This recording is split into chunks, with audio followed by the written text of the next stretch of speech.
Hello বন্ধুরা, কেমন আছো সবাই? আশা করি সবাই খুব ভালো আছো। আমরাও খুব ভালো আছি। এই দেখো, বিভানের মাম্মাম ঘুমোচ্ছে। তো এখন বাজে দুপুর 1টা নাগাদ। তো আমি এরকম রেডি হয়ে কোথায় যাচ্ছি বলো তো বন্ধুরা? আর আমার এই সাজটা দেখে অবশ্যই বুঝতে পারছো কিছু একটা মনে আসছে, তাই না? হ্যাঁ বন্ধুরা, এইটাই তো এখন ট্রেন্ডিংয়ে চলছে, বিহুরে লগন। আরিয়সী দিদির এই গানটায় সবাই ডান্স করছে, সবাই এই লুকে নাচ করছে। তো আমিও বাদ যাবো কেন বন্ধুরা? তো আমি ভাবলাম যে আমিও একটু করে নিই। তো এই শ্বশুরবাড়ি থেকে কোথাও বেরিয়ে, মানে বাড়ির সামনে বসে, আমি তো ভিডিও টিডিও করি না সেইভাবে, হয় ছাদে গিয়ে করি, নাহলে রুমে বসেই করি, এইভাবেই আমি ভিডিও করি। এই ট্রেন্ডিংয়ে আরিয়সী দিদির গানটায় আমি নাচবো বলে একটা নতুন শাড়িও কিনেছিলাম।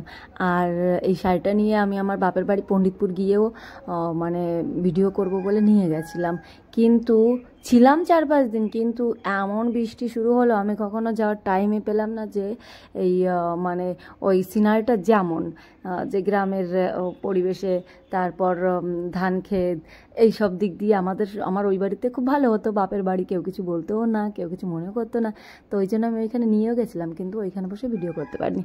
তো দেখো বন্ধুরা, বলতে বলতে আমি চলে এসেছি আমাদের সেই ভিডিও করব যেখানে আমার বিমানের বাবা নিয়ে এসেছে।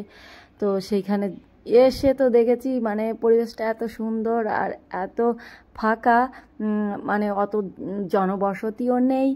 আর লোকজনও খুব কম চলে, বলতে ওই গাড়ি টাড়ি একটু বেশি চলে, এমনি বসবাস তো বেশি নেই, ওই জন্য গ্রাম আশেপাশের লোকজন তেমন একটা আসে না। আর নতুনই তো ভিডিও করছি, বুঝতে পারছি বন্ধুরা, আমার ভীষণ একটু ভয় ভয় করছে, একটু কেমন করছে। আর প্রথমটাই মানে ফার্স্ট টাইম আমি এরকমভাবে রাস্তার উপরে এসে এই গানটায় ভিডিও করব, আমার কেমন কেমন যেন লাগছিল।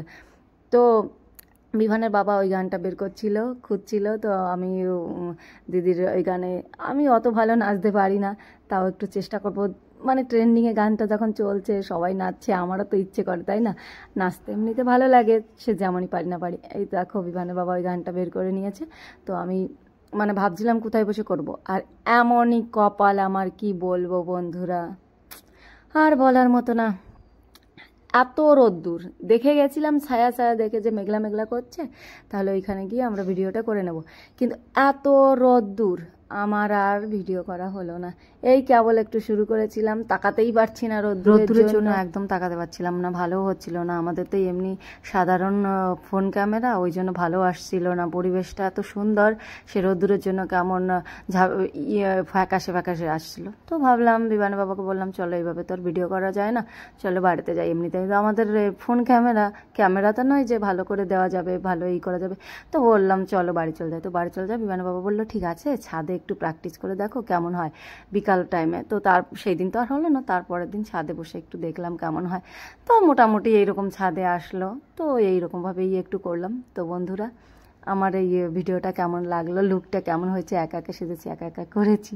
তো বন্ধুরা, তোমরা একটু সাপোর্ট করো, পাশে থেকো, সব ভালো থেকো, সুস্থ থেকো বন্ধুরা। আর তোমরা অবশ্যই মানে জানিও কেমন হয়েছে। টাটা বন্ধুরা।